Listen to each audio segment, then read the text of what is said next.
हाय दोस्तों, मैं सुजाता। दोस्तों, मैं आज आपको भारत की जलवायु यानी कि भूगोल का टॉपिक है भारत की जलवायु, ये पढ़ाने वाली हूँ। तो वीडियो पूरा देखिएगा, पसंद आए तो लाइक शेयर करें और चैनल को दोस्तों प्लीज़ सब्सक्राइब करें और मेरे वीडियो को शेयर ज़रूर करें ताकि मेरे वीडियो से और लोग भी जुड़ सकें। और आप लोग मेरे चैनल से जुड़िए, यहाँ पे आपको अच्छे से तैयारी हो जाएगी और मैं कोशिश करूँगी कि आपको सारे टॉपिक भूगोल के लाइन बाय लाइन पढ़ाऊँ।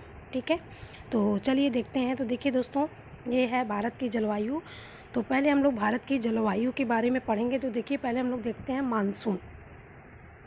ठीक है, तो मानसून क्या है? तो देखिए, मानसून शब्द जो है ये अरबी भाषा से उत्पन्न हुआ है। मानसून शब्द किस भाषा से उत्पन्न हुआ है? तो अरबी भाषा से उत्पन्न हुआ है। तो मानसून में अरबी शब्द है मौसीम। ठीक है, मानसून का अरबी शब्द है मौसीम। और ये मानसून हो गया। अब मानसून के बारे में थोड़ा सा और देख लेते हैं, फिर जलवायु देखते हैं।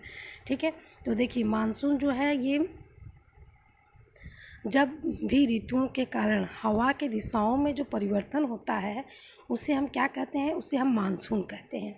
तो जब भी ऋतुओं के कारण, ऋतु मतलब सर्दी, गर्मी, वर्षा, ये ऋतुओं के कारण जब हवा की दिशाओं में परिवर्तन होता है तो उसे हम मानसून कहते हैं। तो सर्दियों में जो हवाएं चलती हैं वो स्थल से समुद्र की ओर चलती हैं और गर्मियों में जो चलती हैं वो समुद्र से वायु समुद्र से स्थल की ओर बहती हैं। तो ये तो मानसून के बारे में हो गया। तो उसके बाद देखते हैं कि जलवायु किसे कहते हैं। तो जलवायु दोस्तों किसी स्थान पर अनेक सालों में मापी गई मौसम की औसत दशा को जलवायु कहते हैं।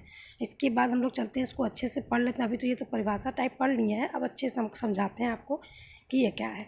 तो देखिए, जलवायु, भारत की जलवायु कैसी है? तो देखिए दोस्तों, भारत की जलवायु जो है उष्णकटिबंधीय जलवायु है।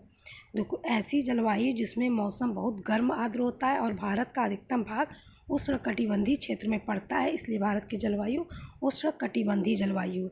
तो जैसे देखिए, ये बनाई, मैं फिगर बनाई हूँ, टेढ़ा मेढ़ा बना है, तो ये समझाने के लिए बनाई हूँ, तो फिगर पे मत जाइएगा। तो देखिए दोस्तों, कर्क रेखा जो है ये भारत के केंद्र से गुजरता है। तो देखिए, एक रेखा जो है ये आपका कर्क रेखा हो गया, और ये हो गया आपका, ये कर्क रेखा हो गया, ये भूमध्य रेखा हो गया, और ये मकर रेखा हो गया। तो कर्क रेखा जो है ये भारत के केंद्र से होकर गुजरता है। कर्क रेखा और मकर रेखा जो क्षेत्र है उसे उष्णकटिबंधीय क्षेत्र कहते हैं। यानी ये जो आपका कर्क रेखा और ये मकर रेखा का जो बीच का क्षेत्र है, ये भूमध्य रेखा वाला, इसे हम उष्णकटिबंधीय क्षेत्र कहते हैं। तो ये जो भारत की जलवायु वो कैसी है? उष्णकटिबंधीय जलवायु है। तो उसके इसमें ये है दोस्तों कि जो सूरज की रोशनी है वो सीधे भूमध्य रेखा में पड़ती है।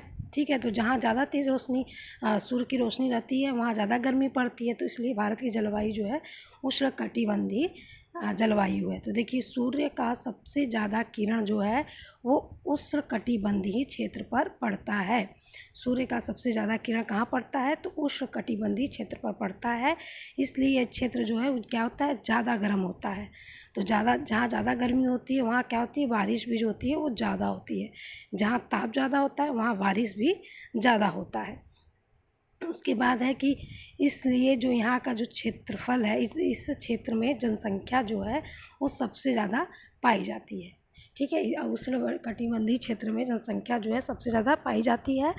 और भारत में जो 2 तरह की मानसून हवाएं पाई जाती हैं, एक उत्तर पूर्वी, एक दक्षिण पश्चिमी।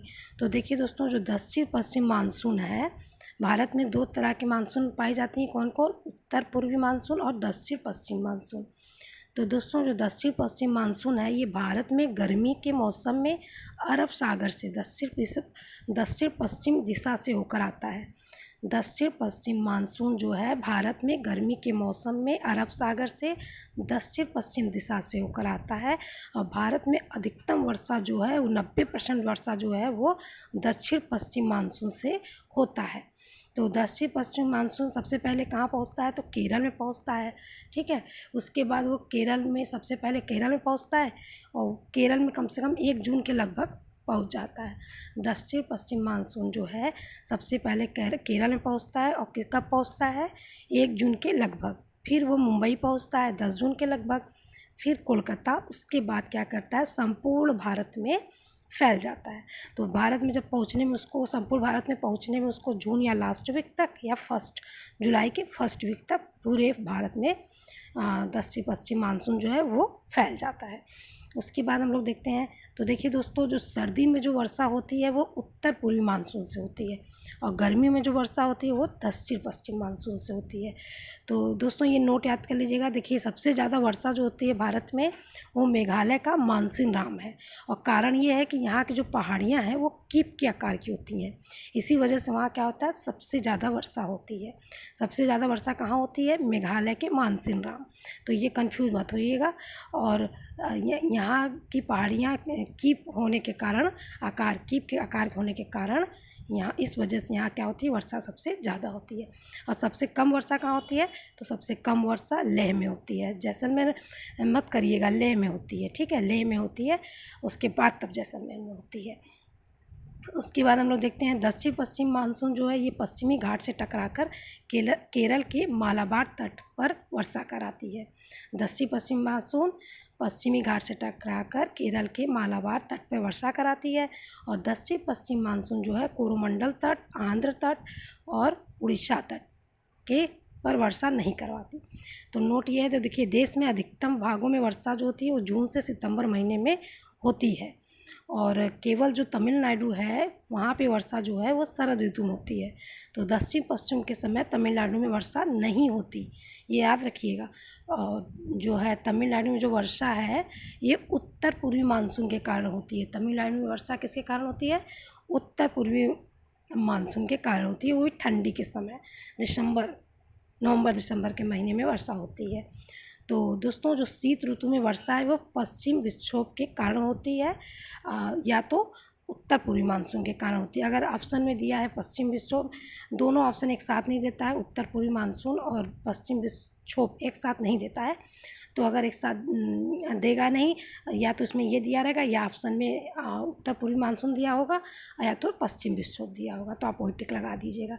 तो उत्तर पूर्वी मानसून से सबसे ज़्यादा वर्षा तमिलनाडु में होती है, और वो भी ठंडी के समय। तो जब पूछा जाए कि शीत ऋतु में वर्षा किस कारण होती है, तो पश्चिम विक्षोभ के कारण होती है या उत्तर पूर्वी मानसून के कारण होती है। तो दोस्तों ये टॉपिक मेरा कंप्लीट हो गया। अगर आपको मेरा वीडियो पसंद आया होगा तो कमेंट में ज़रूर बताइएगा। दोस्तों मेरा वीडियो देखने के लिए आप सभी का बहुत बहुत धन्यवाद।